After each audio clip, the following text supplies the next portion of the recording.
All right, so boom. Hey y'all, it's your girl Neisha Kim, and welcome to my 2 cent case files.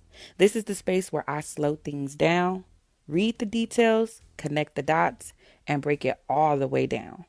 I'm not here to pick sides, and I'm not here to add extra sauce. And I'm definitely not here just to gossip. But I am here to read what's there, say what's being said, and help translate it in plain language. Because sometimes people hear pieces of a story and run with that. But me, I like to go to the paperwork. I like to go to the facts. I like to go to what was actually written, alleged, stated, and documented, baby. So if you came for noise, this ain't that. But if you came for clarity, you're in the right place. This is my 2 cent, and I'm just translating the truth. Now, before I start, let me say this clearly. This is a reading and commentary of paperwork and allegations, y'all. I'm not saying what I personally know happened. I'm reading what is in the documents, and I'm breaking down what those documents are saying. All right? So, boom, let's get into it. So, starting from the top, the paperwork begins by laying out the charges and the general basis of the case, right? And already the tone is serious. Because when you start seeing words like kidnapping and conspiracy, robbery, firearms, and interstate travel, you already know this is not something light. So let's go piece by piece, y'all. The paperwork starts by naming the charges and laying out the accusation. And the first thing that jumps out is this: kidnapping and conspiracy to commit kidnapping. Now let's pause right there, because that wording matters. When they say kidnapping, that's one thing. But when they add conspiracy to commit kidnapping, what they're saying is they believe this was coordinated. Not just random. Not something that happened in the moment. They're alleging planning. And that right there already changes the way you hear everything that comes after. So starting from the top, the paperwork begins by laying out the charges and the general basis of the case, right? And already the tone is serious. Because when you start seeing words like kidnapping and conspiracy, robbery, firearms, and interstate travel, you already know this is not something light. So let's go piece by piece, y'all. The paperwork starts by naming the charges and laying out the accusation. And the first thing that jumps out is this: kidnapping and conspiracy to commit kidnapping. Now let's pause right there, because that wording matters. When they say kidnapping, that's one thing. But when they add conspiracy to commit kidnapping, what they're saying is they believe this was coordinated. Not just random. Not something that happened in the moment. They're alleging planning.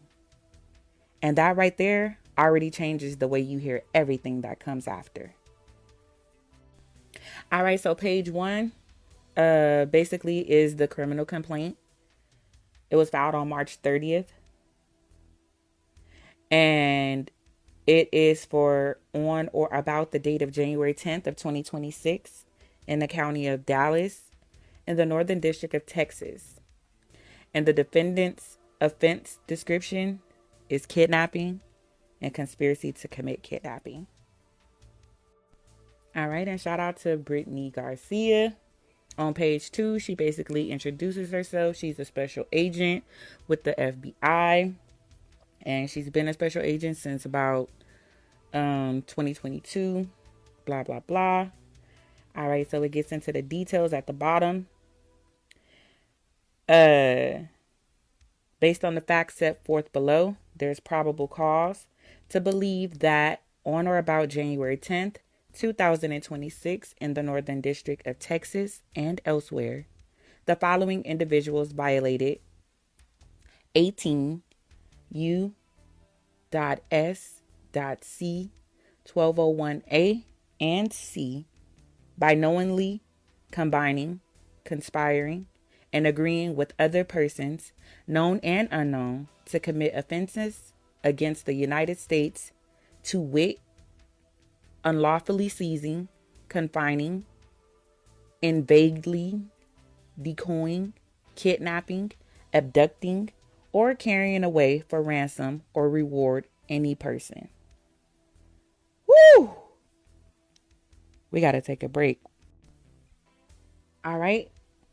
Then it breaks the people down. This is all of the people who committed the crime. DeMarcus Glover, Demarion Gibson, Corday Johnson, Darian McDaniel, Terrence Rogers, Kadarius Waters, Lontrell Williams Jr., Lontrell Williams Sr., Rodney Wright Jr.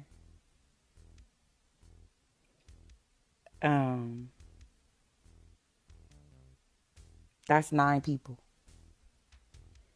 And then it breaks down the probable cause. That's on page 3. All right, so let's get into the probable cause, y'all. So at the bottom of page 4, this is the overview of the kidnapping. On January 10th, 2026, at approximately 4:50 p.m., victims, who will be referred to throughout this affidavit by their initials or collectively as the victims, RD, MM, and BP, were kidnapped and robbed at gunpoint at a music studio located on Dallas Parkway in Dallas, Texas.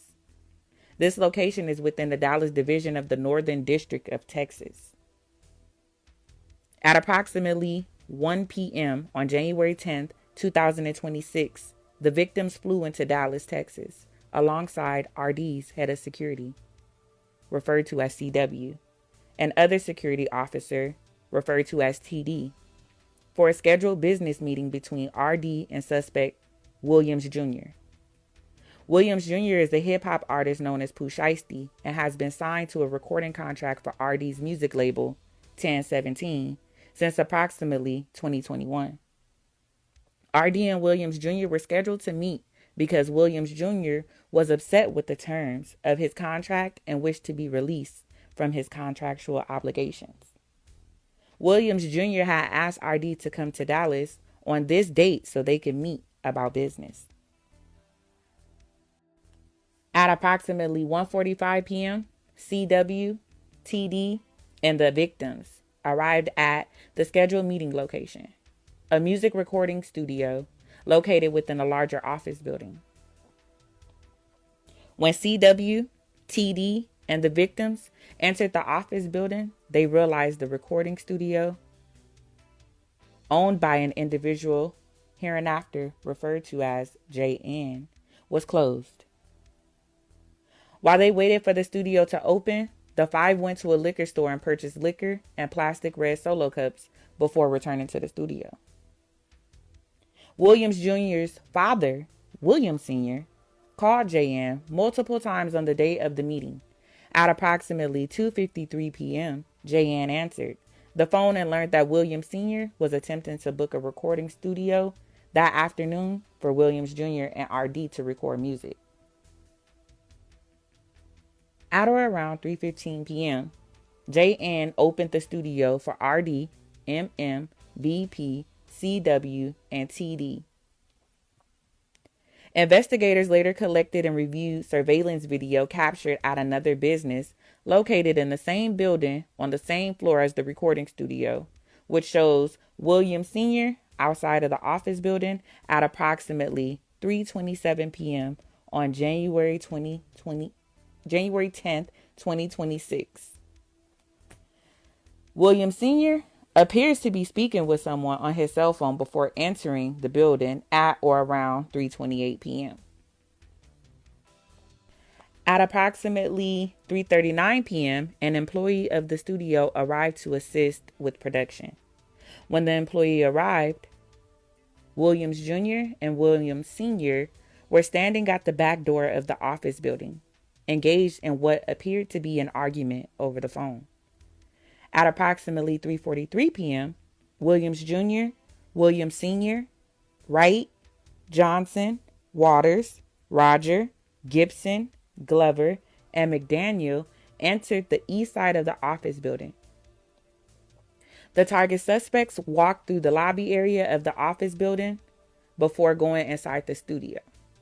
One individual with the dreadlock hairstyle, later identified as Gibson, can be seen on video exiting the office building and shortly thereafter returning with the bag slung over his shoulder. So they basically showing 4 pictures of the surveillance camera on these pages. All right, so we go on to page 7. Okay, so at the bottom of page 6, it says, Wright is also known as the hip-hop artist Big 30. All right, so page 7. The 9 individuals entered the studio's control room where inside the victims were watching a football game. CW was positioned in the studio lobby while TD remained in the vehicle they arrived in. Depicted below are photographs of the studio lobby, studio control room, and studio recording room taken from Dallas Police Department body camera and crime scene photographs captured on the night of the offense.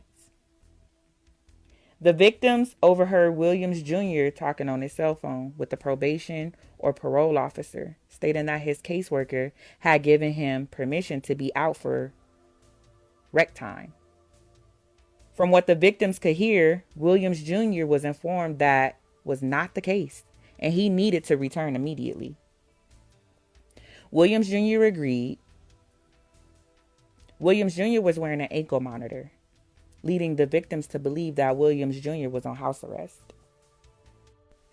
RD told Williams Jr. they could reschedule their studio session, but Williams Jr. requested to speak with RD privately in the attached recording room. RD agreed and entered the recording room with Williams Jr., Williams Sr., and Wright.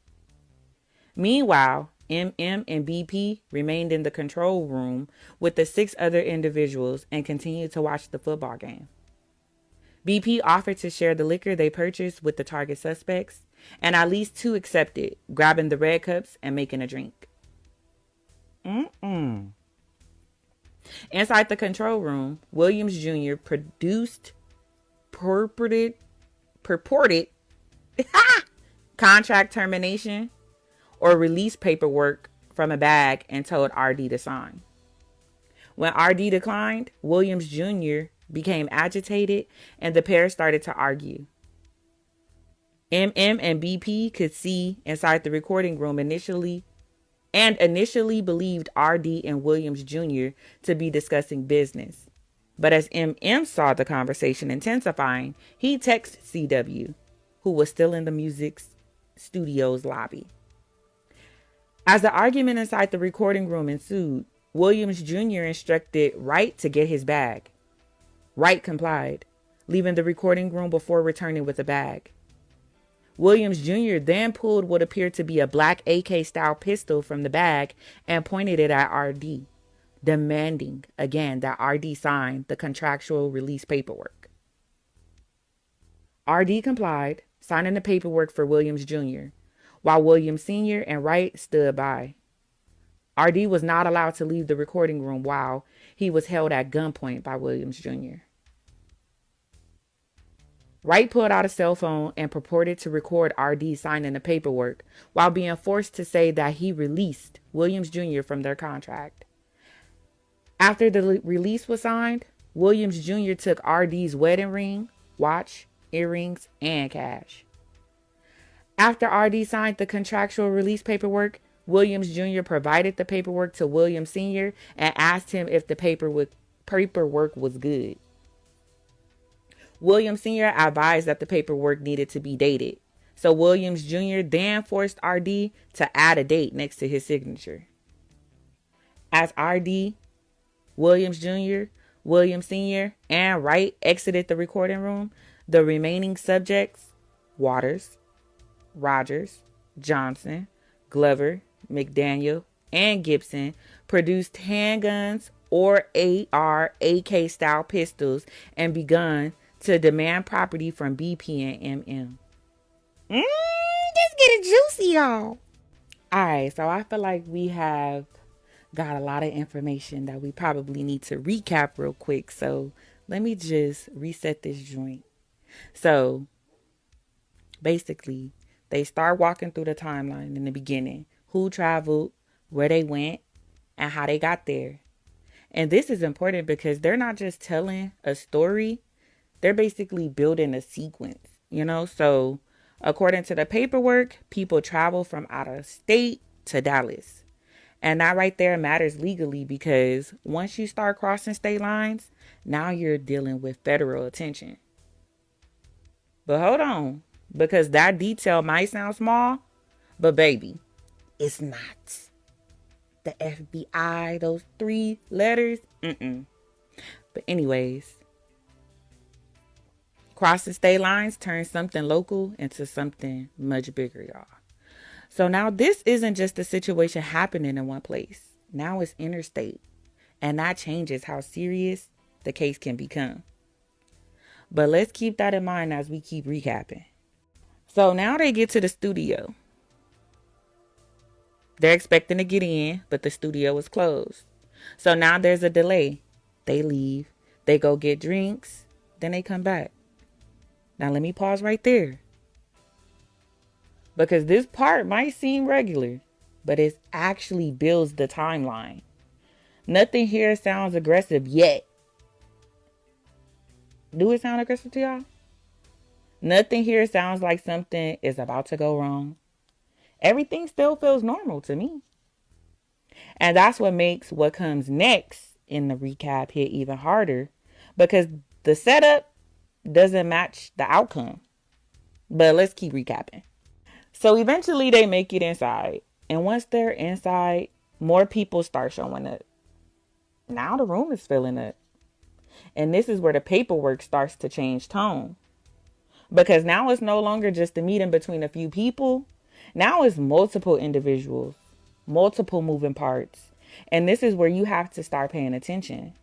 Because when more people get involved, the situation becomes harder to control.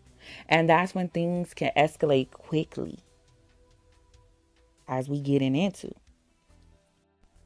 Now here comes the moment where everything starts to turn. The paperwork describes paperwork being presented, a contract, and someone being told to sign it. Now let me slow this down for y'all.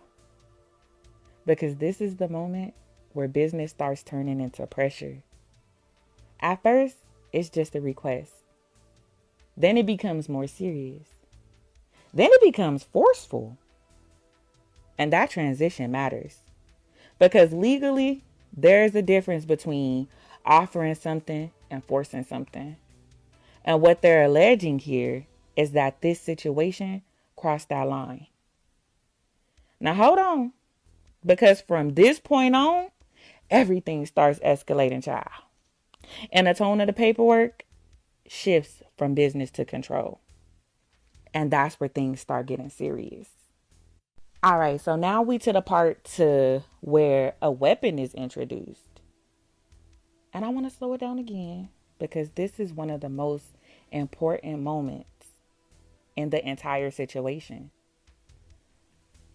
So according to the paperwork, what appeared to be an AK style firearm was brought into the situation. Whoo, child. Because once a weapon enters the picture, everything changes. This is no longer negotiation. This is no longer a conversation. This becomes control.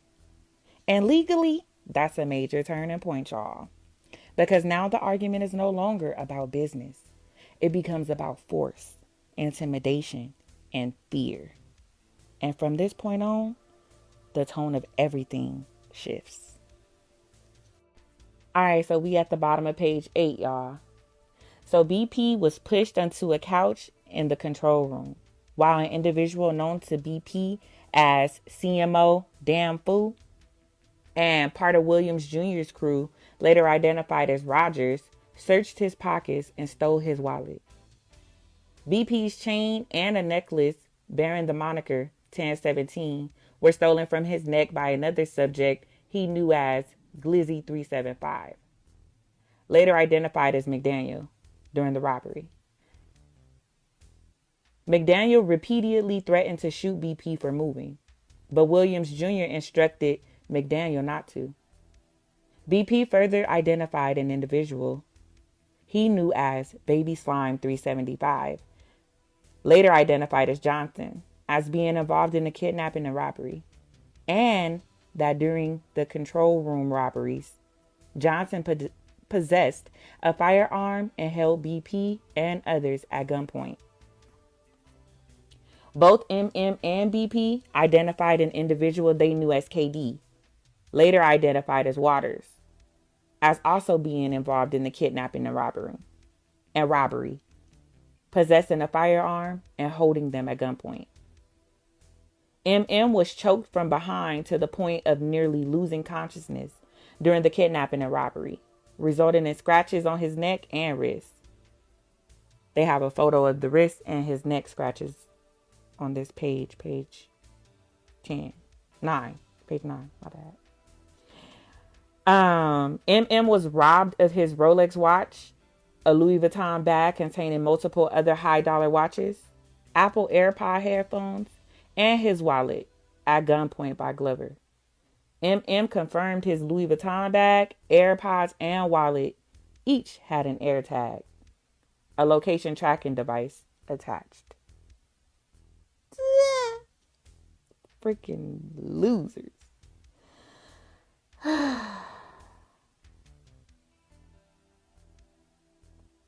It says at the bottom that later, MM told law enforcement that he was able to identify his robber by the Instagram handle Twin CMO, later identified as DeMarcus Glover. MM provided investigators screenshots of the last recorded locations of the Apple AirTags, specifically the last location for the AirTags on the Louis Vuitton bag and AirPods was off the Dallas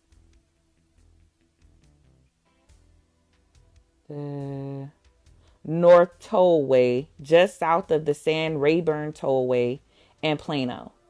As the target suspects drove north on the Dallas North Tollway after the offense, they would have passed through this area.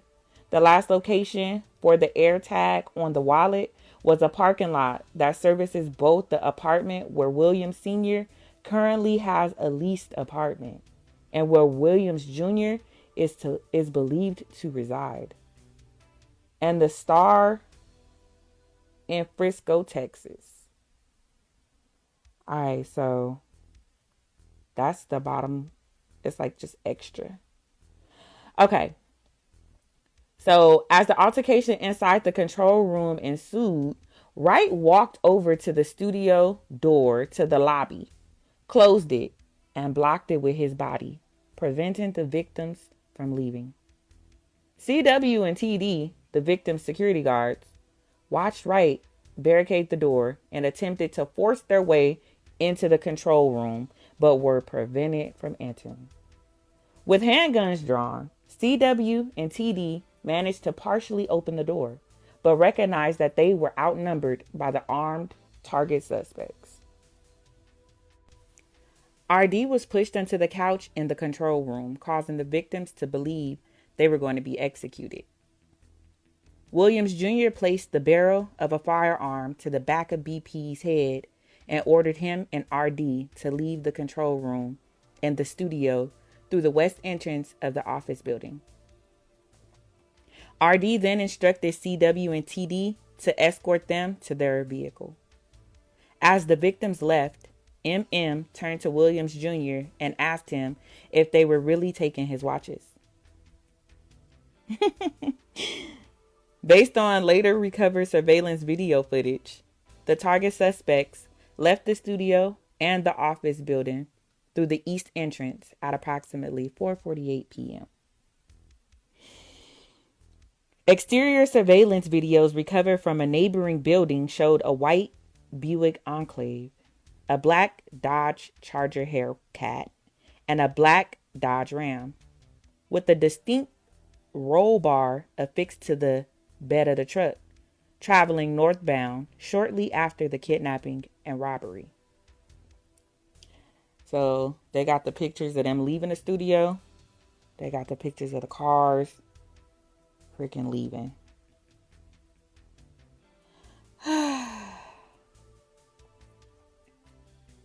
So the vehicle identification. According to law enforcement databases, Wright's father, also named Rodney Wright, owns a 2020 Dodge Charger Hellcat bearing Tennessee license plates BH B8698. License plate readers placed this Charger in Texas, including the Dallas-Fort Worth metro complex, during the relevant time period. In particular, a 2:18 p.m. scan on January 10th, 2026, captured the Charger following in close proximity to a black Dodge Ram bearing Arkansas license plate TKBXD. The Dodge Ram appears to have the same distinct roll bar as the Dodge Ram captured on surveillance video near the offense location later that afternoon. LPR scans at or around 5:04 p.m. on January the 10th, 2026, placed the Charger traveling in close proximity to a white Buick Enclave bearing Texas license plate XMV1420. This Enclave returns with Hertz Rental on its registered owner. As its registered owner. On or about January 14, 2026, investigators subpoenaed the Hertz Corporation, Hertz Rent-A-Car, for information associated with the Enclave. On January the 14th, 2026, Hertz responded, providing information including that the white Buick Enclave bearing Texas license plate XMV1420 had been rented by William Sr. on December 29th, 2025, with a return date of January 11th, 2026. The records further revealed the Enclave was still rented to William Sr. at the time of January 10th, 2026 kidnapping robbery. So at the time of the robbery, he still was renting the car. Location information provided by Hertz in response to a search warrant detailed the movements of the Buick Enclave on January 10th and 11th of 2026. These records corroborated the LPR scans and confirmed the Enclave was at or near the offense location on January 10th, 2026. All right, so I'm gonna read the little extras at the bottom. So, law enforcement initially believed the Hellcat was registered to Wright, but upon further investigation, learning that it was actually registered to his father. In particular, the Dodge Charger Hellcat and the Dodge Ram were equipped with wireless data capabilities provided by AT&T. On December 1st, 2025, Glover pled guilty to felony charges of conspiracy to commit auto burglary and auto burglary in DeSoto County, Mississippi. According to records received from the state of Mississippi, Glover was released on a $250,000 bond and was required to wear an electronic monitoring device monitored by the Justice Network of Mississippi. Surveillance footage captured at the Windrose Tower on January 10, 2026, shows the Buick Enclave, driven by William Sr., exiting the tower's parking garage at approximately 2:30 p.m., immediately followed by a black Dodge Ram and black Dodge Charger. Johnson's phone was connected to the internet for more than 2.5 hours, starting at 2:44 p.m., utilizing a tower just north of Windsor Tower. Windrose Tower. I'm sorry. Verizon records include only the starting tower of a data session. Okay.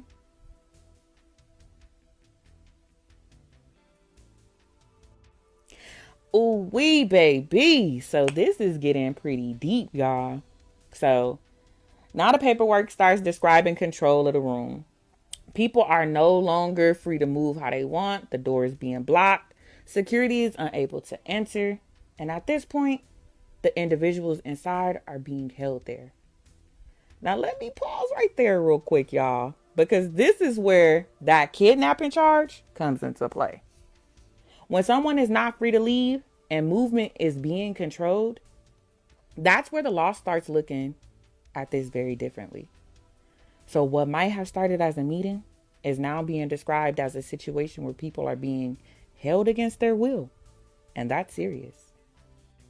And then the situation shifts again, because at this point, the paperwork starts describing property being taken, watches, jewelry, wallets, bags, cash. And this is where the case expands, because now we're not just talking about pressure or control. Now we're talking about robbery. Now let me pause right there again, because this is the major shift. What started as a contract situation is now being described as multiple things happening at once. Control, fear, and now the taking of property. And when all of those things are combined, that's when charges start stacking. And that's exactly what the paperwork is showing. So at this point, the situation has fully escalated. What began as a business conversation has now been described as a controlled environment involving force, fear, and the taking of property. And from here, everything that happens next is about what comes after. Because once people leave that situation, that's when the evidence starts to build. And that's where the next part of this paperwork takes us, all right? So let's keep going. All right, so now we're at the part where the paperwork shifts from describing what allegedly happened to explaining how they're connecting everything. And this is important because this is where the case starts getting built through evidence. Not just statements, not just accusations, but actual tracking footage and records. So let's get into that. The paperwork begins to describe surveillance, vehicles being seen leaving the location, different cars, different movements. And this is where timelines start getting confirmed. Because now it's not just someone saying what happened. It's cameras showing who was there and where they went. But let's pause right there, because surveillance doesn't talk. It shows. And that's what makes it powerful. Now they start connecting the vehicles. And one of the vehicles mentioned is a rental. Now, this is where things start getting specific. When a vehicle is rented, there's a record, a name, a time, and a location. So now it's not just about who was seen. It's about who that vehicle is tied to. And that's how situations start getting traced back to individuals. All right, y'all, let's get back to this reading, though. But that recap was good. So we on page 13, Williams Jr. Electronic Location Monitoring. So Williams Jr. is currently serving a 63-month sentence for a violation of 18 USC 9240, conspiracy to possess firearms and furtherance of violent and drug trafficking crimes, that he sustained in the Southern District of Florida in 2022.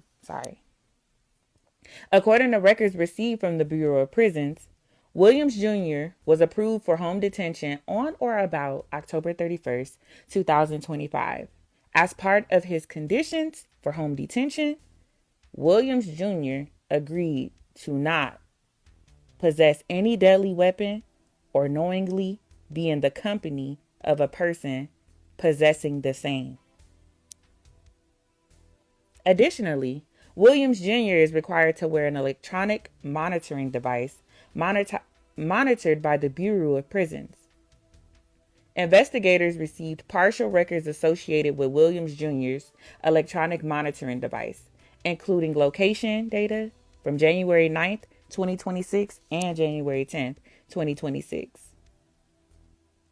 These records corroborated the information investigators received regarding Williams Jr.'s movements, including his location at or near the offense location on January 10th, 2026.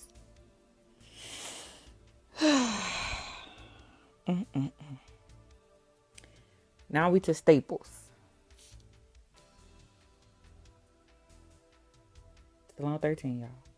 On the day of the offense, at approximately 1:50 p.m., William Sr. was seen on video entering a Staples located at 333 Preston Road, Frisco, Texas, 75034. His rented Buick Enclave can be seen on surveillance video parking near the front of the store, after which William Sr. enters the store and walks to the copy printer machines. Investigators obtained a copy of a receipt that confirms that a transaction occurred at the copy printer machines at 1:59 p.m. The time William Sr. is seen on surveillance video near the machines. Due to the close timing of this visit to Staples prior to the offense, the fact that William Sr. went straight to the printer area of the store, and the timing of the receipt confirming a transaction occurred while William Sr. was at or near those printers, investigators believe that William Sr. and Williams Jr. went to Staples for the purpose of printing off the contractual release that was presented to RD. Ooh, child. All right. So we on page 14 now as cell phone records. Investigators obtained cell phone records for Williams Jr., Williams Sr., Wright, Johnson, Waters, Rogers, and Gibson, and telematics location data and records for the Dodge Charger Hellcat and the Dodge Ram. Cell phone records for Glover and McDaniel are pending. The records indicate Wright, Johnson, Waters, Rogers, and Gibson traveled together from Memphis, Tennessee to Dallas, Texas in the Dodge Charger Hellcat and the Dodge Ram. They left Memphis on January 8th, 2026 and arrived in Dallas in the early morning hours of January 9th, 2026. The data from Glover's electronic monitoring device aligns with these cell phone records. On January 10th, 2026, from approximately 2:28 p.m. to approximately 2:46 p.m., Williams Jr., Williams Sr., Wright, Johnson, Waters, Rogers, Gibson, and the Charger Hellcat and the Dodge Ram were in the area of the Windrose Tower, a location Williams Jr. resided prior to moving into his new residence at 12 Cowboys Way in Frisco, Texas. So at 12 Cowboys Way in Frisco, Texas. They all traveled together to the area of offense location, arriving at approximately 3 p.m. The data from Williams Jr. electronic monitoring device and location information for the Buick Enclave align with the cell phone records. Williams Jr., Williams Sr., Wright, Waters, Rogers, Gibson, and the Dodge Charger Hellcat and the Dodge Ram traveled together from the area of the offense location, leaving at approximately 4:50 p.m. to the area of the Star in Frisco, Texas, arriving at approximately 5:07 p.m. Williams Jr., Williams Sr., Wright, Johnson, Waters, Rogers, and Gibson utilized towers with coverage that includes the Star until approximately 9:30 p.m. The data from Williams Jr.'s electronic monitoring device and location information for the Buick Enclave aligned with the cell phone records. Wright, Johnson, Waters, Rogers, Gibson, the Dodge Charger Hellcat, and the Dodge Ram traveled together from the area of the Star in Frisco to the area of the Comfort Inn, 11069 Composite Drive, Dallas, Texas, where they remained overnight. Williams Jr. and Williams Sr. remained in the area of the star overnight.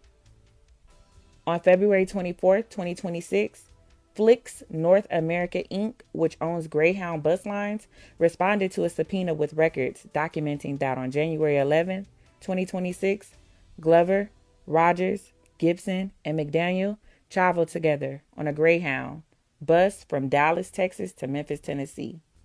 Cell phone records for Rogers and Gibson corroborate this travel. Cell phone records indicate that on January 13, 2026, Wright, Johnson, and Waters traveled together with the Dodge Ram from Dallas, Texas to Memphis, Tennessee. The Dodge Charger Hellcat was stolen from the Comfort Inn in the early morning hours of January 11, 2026. It was reported stolen by an individual, T.A., on January 13, 2026, at approximately 1:04 p.m., shortly after Wright left the Dallas area. All right, now here's a part that stands out. Because according to the paperwork, one of the individuals involved was on an ankle monitor at the time. Now let me slow this down again. An ankle monitor means location tracking, movement tracking, restrictions. So now, not only do you have surveillance footage, but you also have electronic tracking showing where someone was. Now pause, because when those two things line up, that becomes a very hard dispute. That's very hard to dispute.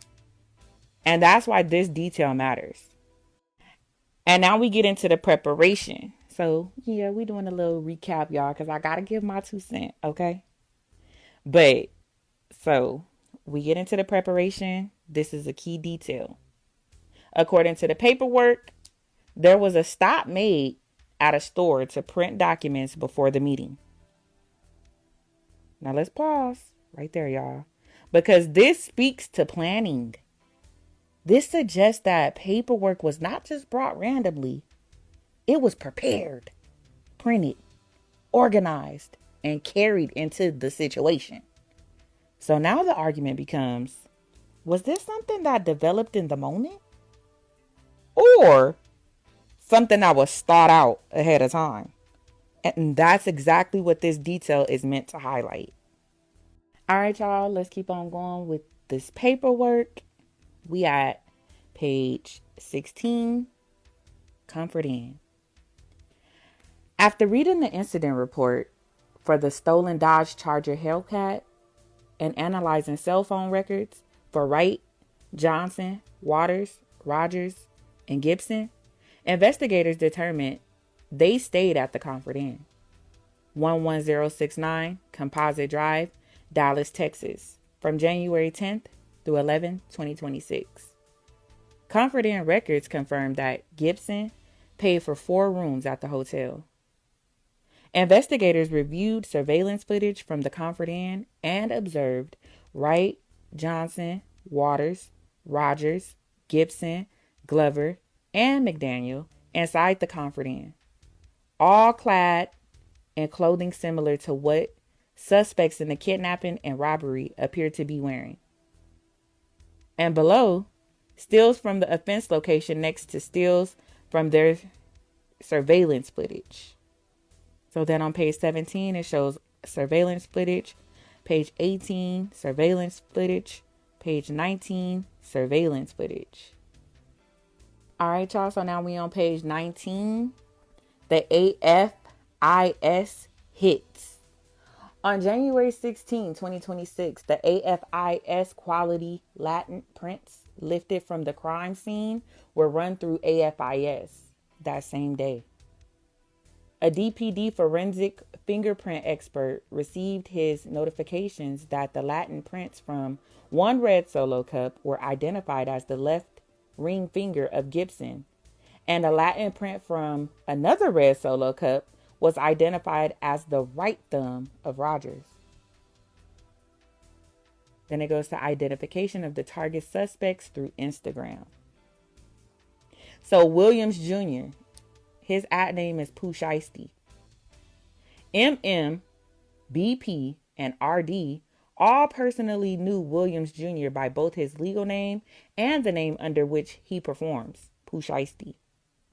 Pooh Shiesty is a verified Instagram account, and the individual depicted throughout the account matches Williams Jr. Matches Williams Jr. MM and RD described Williams Jr. as wearing a black Nike brand Shiesty mask, black hooded shirt, and black pants during the offense. An online search of Williams Jr. matched the individual depicted throughout Pooh Shiesty. Williams Sr., which is Mob Ties Global, the victims identified Williams Sr. Instagram account as Mob Ties Global. Photographs on the account refer to Williams Sr. and Williams Jr. as father and son. Then they have Wright, which is at CEO Big 30. MM, BP, and RD all identify Wright, a well-known hip-hop artist also known as Big 30, as present during the offense. MM and RD identified his Instagram account as CEO Big 30, which is verified by Instagram. The account contains photographs of Wright with Williams Jr. and Waters, and investigators located a Facebook account associated with Wright depicting him with Williams Jr.'s and Waters. And then the fourth person, Waters, he's at KD375X. MM and BP identified KD as a nickname for Waters and described him as William Jr.'s right-hand man. MM described Waters' attire during the offense as a black hoodie with white stripes down the sleeves, which matches an individual captured on surveillance video at the offense locations. Investigators matched Waters' driver's license photograph to the individual depicted throughout KD375X. And then we have 5, Rogers. His Instagram is damnfool_damnfool375. BP identified an individual he knew as damnfool375 as present during the offense and described his physical appearance and clothing. Investigators located the Instagram account damnfool375 and an associated Facebook account featuring photographs with Williams Jr., Wright, and other target suspects. Investigators matched Rogers' state identification photo to the individual depicted on these accounts. On the surveillance footage from the offense location, the individual believed to be Rogers can be seen exiting the building carrying what appears to be the Louis Vuitton bag MM reported stolen. On January 15th, 2026, Rogers posted a video on damnfool375 showing him wearing a Rolex GMT Master 2 Batman Rolex with an oyster steel band that appears visually similar to the watch stolen from MM, who provided investigators with photographs, a receipt, and the serial number for the stolen watch. Additional posts on _damnfool375 show Rogers wearing shoes similar to those he wore during the offense.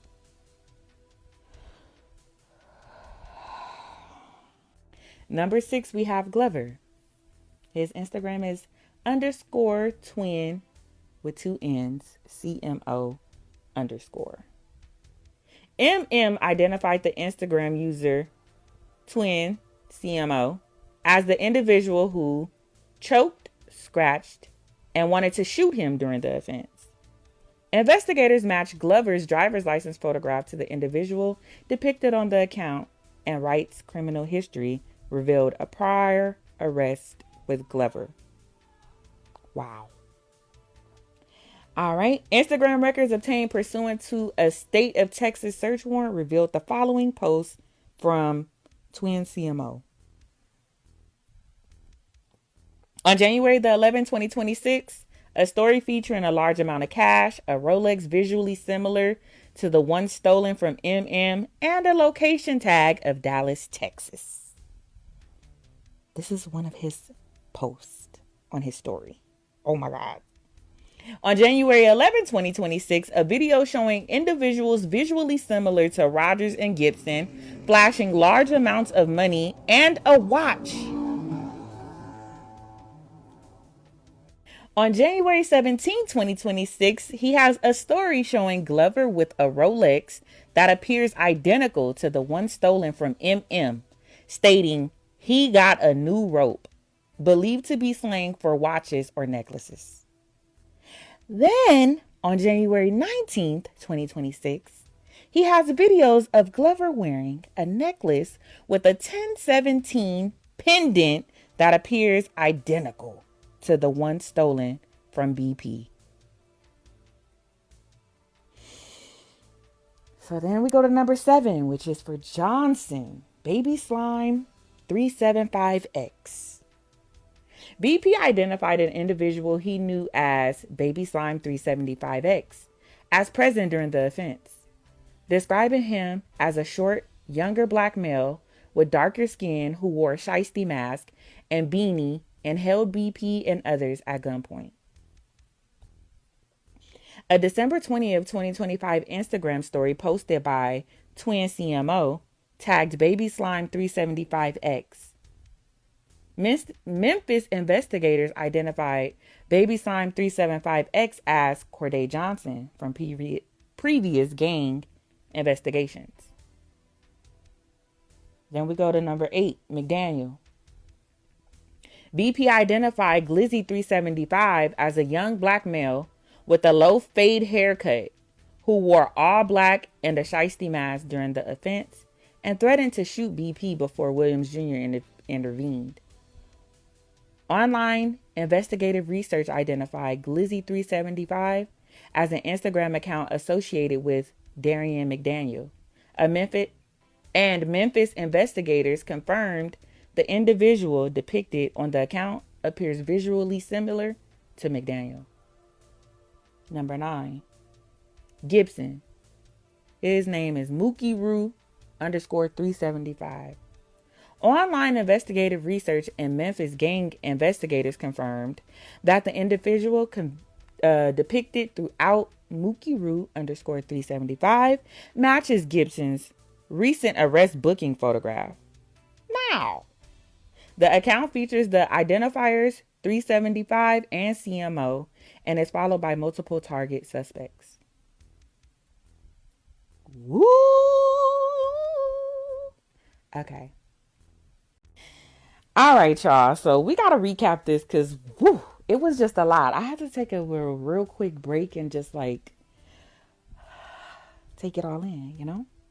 So now this next part is where things get even more interesting because now the paperwork starts referencing social media, posts, images, items being showed. And according to what's written, some of those items match what was reported taken. So let's pause right there because this is where actions after the situation start becoming part of the case. When items that were reported missing start appearing online, that becomes something investigators pay attention to. And that's exactly what's being described here. Now we move into identification. And this is where everything starts getting connected together. Faces, clothing, social media accounts, fingerprints, phone records, all being used to place individuals at the same scene. Now let me pause right there because this is no longer just a story. This is multiple layers of information being stacked together. And when you combine all of those layers, that's how a case gets built. Now the paperwork continues by showing movement after the incident, travel from one city to another, who went where and when. And again, this is about timeline because when movements match up with everything else, it strengthens the overall picture being presented. And that's what this section is doing.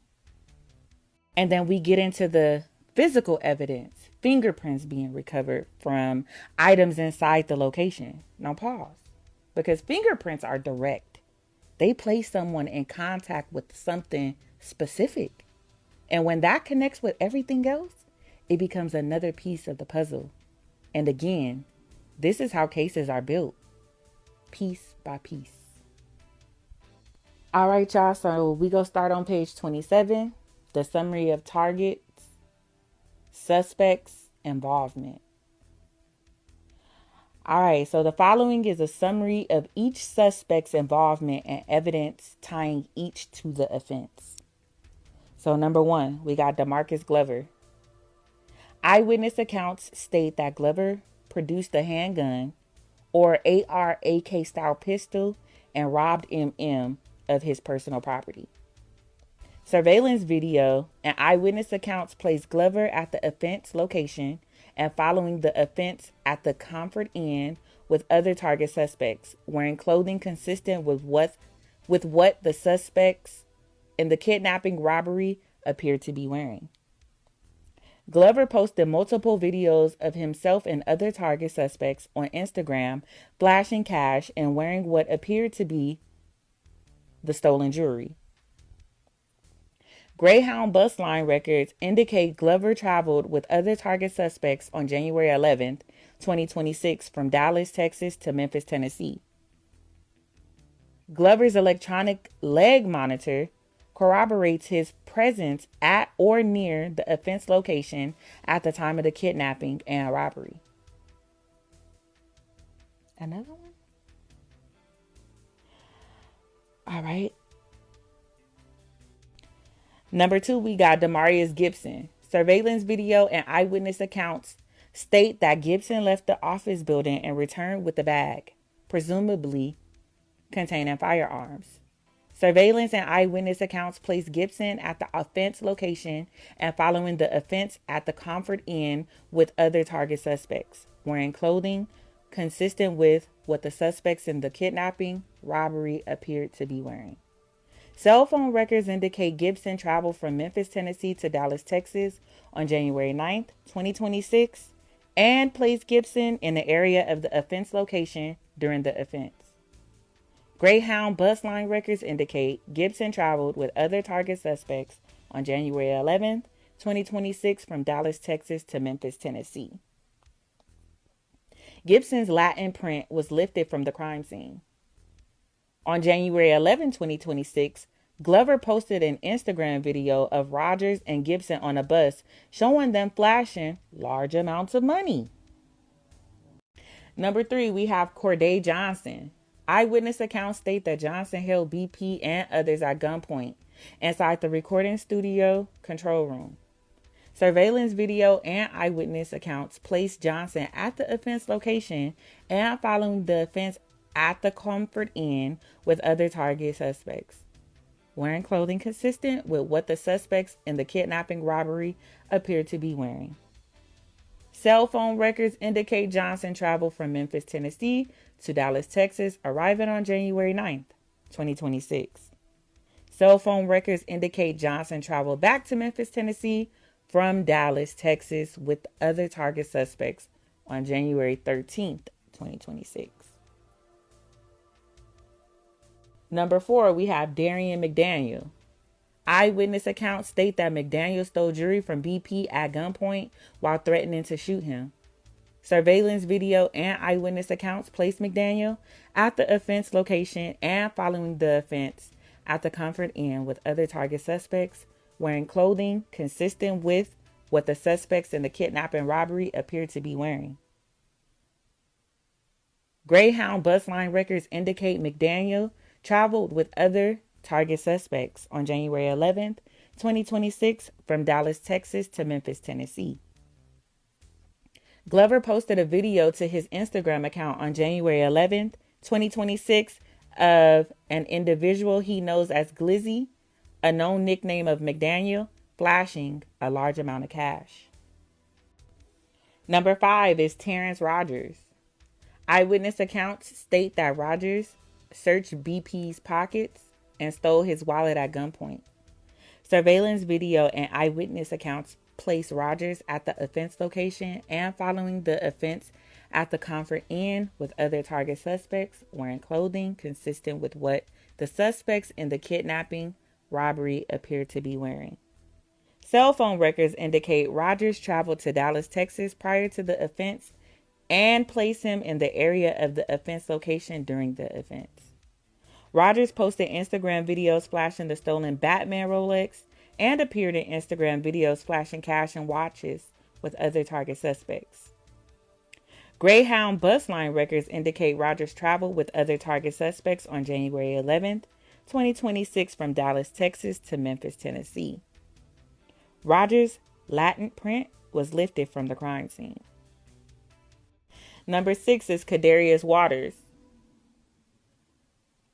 Eyewitness accounts state that Waters produced a firearm and held the victims at gunpoint. Surveillance video and eyewitness accounts place Waters at the offense location and following the offense at the Comfort Inn with other target suspects, wearing clothing consistent with what the suspects in the kidnapping robbery appeared to be wearing. Cell phone records indicate Waters traveled to Dallas, Texas prior to the offense and placed him in the area of the offense location during the offense. Cell phone records indicate Waters traveled back to Memphis, Tennessee with other target suspects on January 13th, 2026. Number 7 is Lontrell Williams Jr. Eyewitness accounts state that Williams Jr. brought RD into the recording studio and demanded that RD sign the release contract at gunpoint before taking RD's wedding ring, watch, earrings, and cash. Eyewitness accounts also placed Williams Jr. in the room when the additional kidnapping and robberies of MM and BP occurred. Cell phone records, electronic location monitoring, and surveillance footage place Williams Jr. at the offense location. Electronic location monitoring data also places Williams Jr. at a Staples location with his father, believed to be printing the termination contract prior to arriving at the offense location. At number 8, we have Lontrell Williams Sr. Eyewitness accounts state that Williams Sr. procured the recording studio where the offense occurred. Williams Sr. assisted Williams Jr. in procuring RD's signature on the purported contract release. Surveillance footage from the day of the offense shows Williams Sr. entering the building unmasked and later exiting the building carrying a backpack he did not have when he entered. Surveillance footage and eyewitness accounts place Williams Sr. at the offense location and following the offense wearing similar clothing to what the suspects in the kidnapping and robbery appeared to be wearing. Subpoena records and cell phone records place him in the area of the offense location during the offense. Subpoena records and surveillance footage place Williams Sr. at a Staples location believed to be printing the termination contract prior to arriving at the offense location. And last but not least, number 9, which is Rodney Wright. Eyewitness accounts state that Wright went to the recording room during Williams Jr. conversation with RD and returned with a bag containing firearms. Eyewitness accounts state that Wright filmed the release of the contract. Surveillance footage and eyewitness accounts place Wright at the offense location and following the offense wearing similar clothing to what the suspects in the kidnapping and robbery appeared to be wearing. Cell phone records indicate Wright traveled to Dallas, Texas in a vehicle registered to his father prior to the offense and placed him in the area of the offense location during the offense. Cell phone records indicate Wright traveled back to Memphis, Tennessee with other target suspects on January 13th, 2026. Last but not least, page 32. In conclusion, based on the facts set forth above, there is probable cause to believe that on January 10th, 2026, in the Dallas Division of the Northern District of Texas, DeMarcus Glover, Demarion Gibson, Corday Johnson, Darian McDaniel, Terrence Rogers, Kadarius Waters, Lontrell Williams Jr., Lontrell Williams Sr., and Rodney Wright Jr. conspired to and committed kidnapping in violation of 18 U.S.C. 1201A and C. All right, y'all. So now we done. That's the paperwork. That is the criminal complaint. So now when you step back and you look at everything together, this is what the paperwork is presenting, y'all. A situation that started as business, escalated into pressure, then into control, then into fear, then into the taking of property. And now, supported by surveillance, tracking, and physical evidence. Now let me pause right there, because when you hear it step by step like that, it don't just sound random. It sounds real structured. And that is exactly how it's being presented. So now I gotta ask, what y'all think? Do you think that this was planned from the beginning? Or do you think it started as business and just went completely left?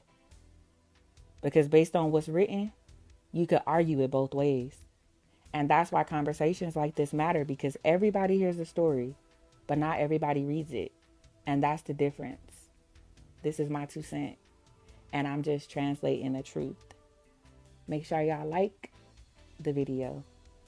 Make sure y'all comment on the video. And please make sure you subscribe to my channel. I appreciate y'all for listening.